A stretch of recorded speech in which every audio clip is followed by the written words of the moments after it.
میاں شہباز شریف صاحب سے استعفیٰ طلب۔ قصہ 804 کا 6 جماعتی اپوزیشن اتحاد نے حکومت مخالف تحریک کا اعلان کر دیا۔ میاں بیوی کے درمیان گھر لڑائی، پاکستان پیپلز پارٹی آج گڑھی خدا بخش میں شہید ذوالفقار علی بھٹو کا یوم شہادت منانے جا رہی ہے۔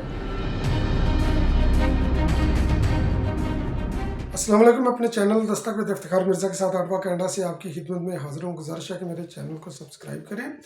اور اپنی قیمتی رائے سے مستفید کریں۔ سب سے پہلے میں ذکر کرتا ہوں پاکستان پیپل پارٹی کا ہی۔ تو پاکستان پیپل پارٹی گڑھی خدا بخش میں آج جلسہ کرنے جا رہی ہے۔ رمضان المبارک کی وجہ سے 4 اپریل کو جلسہ نہیں ہو سکا، اور ویسے کافی رمضان کے دوران جو ہے نا پاکستان پیپل پارٹی اوائڈ کرتی رہی ہے کہ اس طرح کسی بھی کوئی بڑی تقریب کا انعقاد کیا جائے، اور اس سال انتہائی اہم ہے یہ تقریب، کیونکہ اسی سال شہید ذوالفقار علی بھٹو کے عدالتی قتل کا اعتراف کیا عدالتوں نے، اور پھر اس کے بعد پاکستان پیپل پارٹی اپنے مستقبل کی سیاست کا بھی اسی جلسے کے اندر تعین کرنے جا رہی ہے۔ اب دیکھنا یہ ہے کہ بلاول بھٹو زرداری صاحب جلسے سے جب خطاب کرتے ہیں اور آصف علی زرداری صاحب خطاب کرتے ہیں تو وہ مستقبل کا سیاسی لاہ عمل کارکنوں کو کیا دیتے ہیں۔ یقینی طور پر سندھ کے اندر جو ڈیولپمنٹ ہے یا ترقیاتی کام ہے، جو پاکستان پیپل پارٹی کا جو پروجیکٹ ہے بلوچستان کے اندر بھی، تو ان کے بارے میں بھی پاکستان پیپل پارٹی یقینی طور پر تذکرہ کرے گی، کیونکہ پاکستان پیپل پارٹی کا نے یہ ارادہ کر رکھا ہے کہ بلوچستان سے بھی احساس محرومی کو ختم کرنا ہے۔ ماضی کے اندر بھی انہوں نے کوشش کی، اور اب تو پاکستان پیپل پارٹی کی حکومت ہے تو وہ کوشش یقینی طور پر اس کے اوپر کرے گی۔ جب یہ بلوچستان کا میں ذکر کر رہا ہوں تو وہاں پر بلوچستان کے اندر ایک انتہائی اندوہناک واقعہ ہوا ہے، ایک دہشت گردی کا واقعہ ہوا ہے جو کہ نہیں ہونا چاہیے تھا، اور یہ وہی لوگ ہیں جو پاکستان کے خلاف، ریاست کے خلاف دہشت گردی کے اندر ملوث ہیں، اور پنجاب سے جانے والے ایران میں جانے والے زائرین کو بسوں سے اتار کر ان کو شہید کیا گیا، ان کی آئی ڈی کارڈ چیک کیے گئے، اور پھر آئی ڈی کارڈ چیک کر کے ان کو شہید کیا گیا، جو کہ انتہائی قابل مذمت ہے۔ اور اس کے اوپر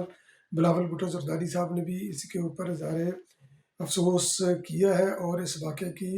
مذمت کی ہے۔ بحیثیت پاکستانی میں بھی اس واقعے کی مذمت کرتا ہوں۔ دہشت گردی کا واقعہ کسی بھی جگہ پر، کسی بھی لیول کے اوپر نہیں ہونا چاہیے، کیونکہ ریاست اور دہشت گردی یہ دونوں ایک دوسرے کی ضد ہیں، اور ریاست کو آئینی ہاتھوں سے دہشت گردی سے نپٹنا چاہیے اور دہشت گردوں کا سر کچلنا چاہیے، کیونکہ یہ ریاست کے لیے زہر قاتل ہیں۔ تو بہرحال اب آ جاتے ہیں میاں شہباز شریف صاحب کی طرف۔ تو میاں شہباز شریف صاحب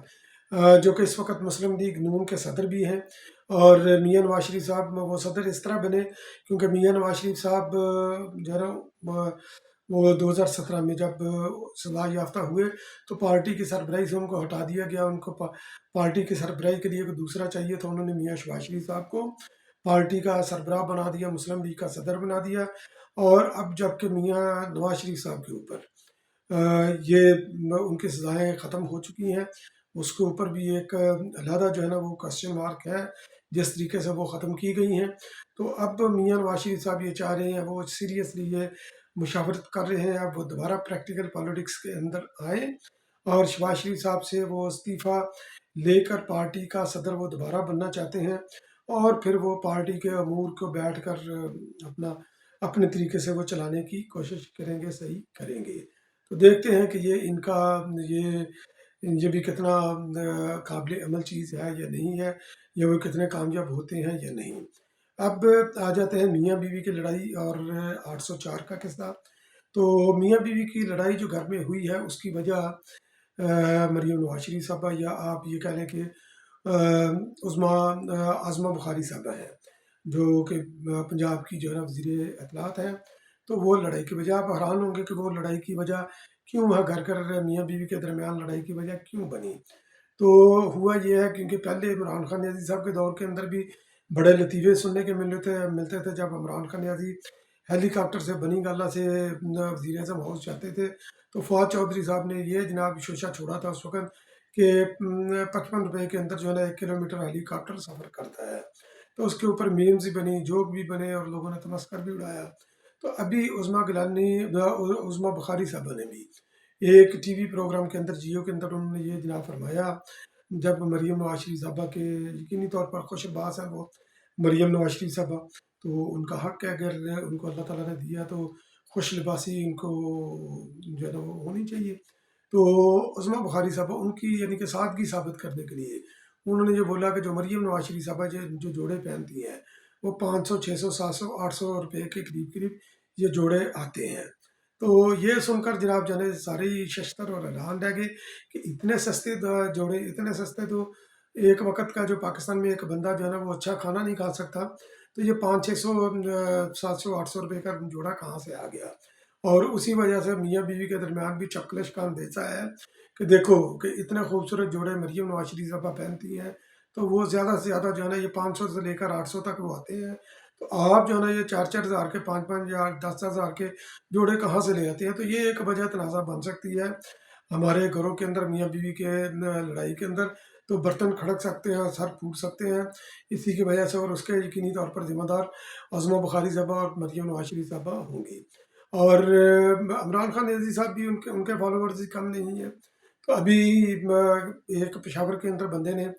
اور ایک پشاوری چپل بنائی، اس کے اوپر 804 لکھا، اور ایک مولانا صاحب کی جو ہے نا ویڈیو بڑی وائرل ہے، وہ جناب عید کے لیے میرا خیال ہے شاید جا رہے ہیں، تو جناب وہ جوتوں کو چوم رہے ہیں جن کے اوپر 804 لکھا ہوا ہے۔ اور ایک اور تصویر جو ہے نا یہ وائرل ہے کہ کسی جو ہے نا وہ ناقبت اندیش نے اپنے بچوں کو قیدیوں کا لباس بنا کر اس کے اوپر 804 لکھا ہے۔ تو یہ جناب کس طرح کا یہ درس دے رہے ہیں، کس طرح کا سبق دے رہے ہیں؟ سیاسی رہنماؤں کے ساتھ ہماری وابستگی ہوتی ہے، مگر اس لیول کی نہیں ہوتی کہ آپ جناب جو ہے نا تمام حدود ہی کراس کر دیں، کیونکہ یہ ایک نظریہ نہیں، یہ ایک جو ہے نا اندھی تقلید ہے، اور یہ بے روی کی طرف جو ہے نا یہ معاشرے کو لے کر یہ چیزیں جاتی ہے، اور عدم برداشت کی طرف یہ لے کر جاتی ہے۔ یہ لوگ پولیٹیکل ڈائلیگ کرنے کے یہ قابل نہیں ہوتے۔ اب آ جاتے ہیں جناب جو 6 جماعتی اتحاد کی طرف۔ تو 6 جماعتی اتحاد جو ہے نا یہ بن رہا ہے، بلکہ بن گیا ہے 6 جماعتی اتحاد، جس کا پہلا جلسہ جو ہے نا یہ پشین میں ہوا، پہلا جلسہ۔ تو اس 6 جماعتی اتحاد کے سربراہ، جس طرح میں نے اپنے ویلاگز میں ذکر کیا ہے کہ محمود خان اچکزئی، ان کو اس کا سربراہ بنایا گیا، صدر بنایا گیا، اور محمود خان اچکزئی وہ ہیں تو جن کی نقل عمران خان نیازی دوپٹہ لے کر امراؤ جہان ادا کی طرح وہ کنٹینر کے اوپر کھڑے ہو کر ان کا تمسخر اڑاتے رہے۔ آج وہی محمود اچکزئی جو ہے نا یہ اس 6 جماعتی اتحاد کے وہ سربراہ ہیں، اور اس 6 جماعتی اتحاد کے اندر جو ہے نا کیونکہ اس وقت یہ بنیادی طور پر 6 جماعتی اتحاد ہے، جس کے اندر پی ٹی آئی یقینی طور پر ایک پارٹی ہے، محمود خان اچکزئی کی پارٹی ہے، علامہ ناصر عباس صاحب کی پارٹی ہے، اور سنی اتحاد کونسل ہے، اور اس طرح جناب جماعت اسلامی ہے، اس طرح یہ مل جلا کر 6 جماعتیں ہیں۔ مولانا فضل الرحمان صاحب کے ساتھ بھی ان کی بات چل رہی ہے۔ جب شیر افضل مروت صاحب تقریر کے لیے مولانا ڈیزل ڈیزل کے نعرے لگے، جب انہوں نے ذکر کیا تو شیر افضل مروت نے بولا کہ ڈیزل ڈیزل نہیں کہنا، کیونکہ ہمارے ان کے ساتھ مذاکرات چل رہے ہیں۔ تو بہرحال یہ دیکھیں کہ وہ کن لفظوں کے اندر ان کی مولانا کے اندر عزت کیا ہے، ان کے دل کے اندر وہ مولانا سے کیا چاہتے ہیں۔ اگر ان کے ساتھ مل گئے تو مولانا صاحب بہت اچھے، اگر نہیں ملے تو پھر مولانا ڈیزل کے ڈیزل ہی رہیں گے۔ تو بہرحال اس کے علاوہ جو ہے نا یہ میں محمود خان اچکزئی کی تقریر کے اوپر مباد میں آتا ہوں۔ پہلے جناب راجہ ناصر عباس صاحب جو کہ متحدہ وحدت المسلمین کے صدر ہیں، تو ان کے جناب جو ہے نا یہ آتا ہوں جو انہوں نے تقریر کی، اور اس تقریر کا حاصل اصول یہ تھا کہ انہوں نے یہ شکوہ کیا، یہ گلہ کیا کہ جناب جو ہے نا ایک جماعت کے ہاتھ پاؤں باندھ کر الیکشن کمیشن نے ان کا انتخابی نشان چھینا، اور پھر ان کو انتخابات کے اندر جو ہے نا یہ دھکیلا۔ تو جناب جو ہے نا یہ انتخابی نشان پی ٹی آئی سے چھینا نہیں گیا تھا، پی ٹی آئی نے خود ہی انتخابی نشان نہیں لیا تھا، کیونکہ انہوں نے بر وقت الیکشن نہیں کروائے، اور پچھلے 7 سال سے انہوں نے انٹرا پارٹی الیکشن نہیں کرائے، ان کو متعدد مواقع بھی ملے، تو آپ یہ ان کو مورد الزام الیکشن کمیشن کو نہیں ٹھہرا سکتے۔ تو اسی طرح جناب جو ہے نا یہ محمود خان اچکزئی نے، یا کیونکہ اس تحریک کا نام بھی چلے میں ذکر کرتا چلوں، اس تحریک کا نام جو حکومت ملک گیر تحریک کو چلانے کا اعلان انہوں نے کیا، تو اس تحریک کا نام ہے تحریک تحفظ آئین۔ تو جب انہوں نے یہ تحریک تحفظ آئین جو ہے نا وہ بنائی ہے، اس کے اوپر جو ہے نا یہ ہنسنے کو دل چاہتا ہے، کیونکہ ابھی میں نے یہ علامہ جناب راجہ ناصر عباسی صاحب کا میں نے ذکر کیا، تو پی ٹی آئی نے اپنے ہی آئین کی خلاف ورزی کر کے اپنے انٹرا پارٹی الیکشن نہیں کرائے تھے، تو یہ کس طرح یہ تحریک چلا سکتے ہیں؟ پھر اس کے علاوہ جو تحریک عدم اعتماد جب پیش ہوئی، تو اس وقت جناب جو ہے نا تحریک انصاف نے کیا آئین کی پاسداری کی، یا ان کا صدر جو عارف الوی یہ تحریک کی یہ آئین کی پاسداری کرتا رہا، جب کوئی منتخب وزیر اعظم کا حلف نہیں لے رہا تھا، اور جب وہ آرمی چیف کی اور عمران خان نیازی صاحب کی ملاقاتیں کرا رہا تھا، تو اس وقت آئین کی طرف جب عمران خان نیازی صاحب یہ اعتراف کر رہے تھے کہ جناب ان کو جب بھی لیجسلیشن کو کرنی ہوتی، جب کوئی بل وغیرہ پاس کروانا ہوتا تو ان کی مدد جو ہے نا یہ فوج پاکستان کرتی، آئی ایس آئی ان کی مدد کرتی، فیاض میر صاحب اور باجوہ صاحب نمبر پورے کر کے دیتے، تو اس وقت یہ آئین کدھر تھا؟ تو بہرحال یہ تحریک تحفظ آئین جو حکومت مخالف ہے، یہ اپنے نام کے ساتھ اور ان کی کرتوتوں کی وجہ سے ہی یہ متنازع انہوں نے اس کا نام رکھا ہے۔ محمود خان اچک جی جناب کہتے ہیں کہ مشرف نے جب انہوں نے کیس معاف کیے، جس کو Imran Khan N R O کہتے ہیں، تو کافی انہوں نے لوگوں کے کیس معاف کیے سیاسی رہنماؤں کے، تو بہرحال پاکستان پیپلز پارٹی کا اس کے اندر کوئی بھی کیس نہیں تھا، یہ میں تھوڑا سا واضح کرتا چلوں۔ انہوں نے بولا کہ مشرف نے جو کیس معاف کیے ہے، تو کیا 9 مئی کا واقعہ اتنا بڑا نہیں ہے کہ حکومت یہ قانون سازی کر کے 9 مئی کے واقعے کے اندر جو ملوث ہیں ان کے بھی کیسز معاف کریں؟ 9 مئی کا واقعہ جناب چودھری صاحب یہ ایک ڈفرینٹ واقعہ تھا، یہ ریاست کے خلاف یہ جنگ تھی، ریاست کے خلاف ہتھیار اٹھائے تھے، ریاستی اداروں کے اوپر حملہ کیا تھا، جس کا اعتراف پاکستان تحریک انصاف کے قائدین کر چکے ہیں، عمران خان نیازی صاحب بھی کر چکے ہیں کہ یہ ہم نے خود کیا تھا، تو اب اس سے آپ راہ فرار اختیار نہیں کر سکتے۔ پھر انہوں نے جناب یہ فوج کے سیاسی محمود خان اچک جی صاحب کہتے ہیں کہ ہم فوج کے سیاسی کردار کے مخالف ہیں، فوج کے خلاف نہیں ہیں، مگر تحریک انصاف کو دیکھیں، تحریک انصاف تو فوج کے خلاف ہے، اس کے سیاسی کردار کے خلاف تو وہ ہے ہی نہیں، کیونکہ عمران خان نیازی آج بھی یہ کہتے ہیں کہ فوج میرے ساتھ مذاکرات کرے، میرے لیے مذاکرات کرے، میری راہ کو ہموار کرے، باقی تمام سیاسی رہنماؤں کو کھڑے نہ لگا دیں۔ تو یہ ایک متنازع ترین اتحاد ہے ان کا، مختلف سوچ رکھنے والوں کا ایک دوسرے کی، یعنی کہ ان کی سوچ نہیں ملتی، ان کا لائن آف ایکشن نہیں ملتا، تو یہ تحریک